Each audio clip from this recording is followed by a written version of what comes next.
सुनते हैं जी। हाँ बोलो ना। मैं आपके दिल में रहना चाहती हूँ। ठीक बा, बाकी पहले से जो लड़की बारी से कहीं से झगड़ा मत करिए। अरे आदत लगवल का भइल बारे? काहे रोआ तारी? मेरे प्यार को तुम भुला तो न दोगे। आई बाप, अभी हो प्यार करे ले का दू। अरे भाई सुने थे कि तू रात भर रोड पर सोया था। हाँ यार, क्यों? क्योंकि मेरी बीबी रात को दरवाजा नहीं खोली यार। तो सुबह हमें खोली ना। सुबह हमें दारू उतरा तो मुझे पता चला अभी तो मेरी शादी ही नहीं हुई।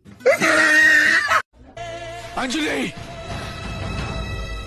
मैं तुम्हें भूल जाऊं ये हो नहीं सकता, और तुम मुझे भूल जाओ ये मैं होने नहीं दूंगा। ना तो का करबे? बोल का करबे? कुछ करम नु। कहे में माई मरती है। पिया पिया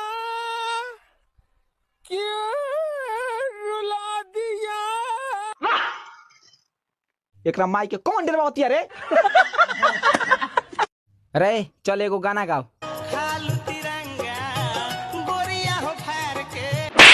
नया रे हरामी नया। नया में सावन स्पेशल। सुनते हैं जी। हाँ बोलो ना। मैं आपके दिल में रहना चाहती हूँ। ठीक बा, बाकी पहले से जो लड़की बारी से कहीं से झगड़ा मत करिए। अरे आदत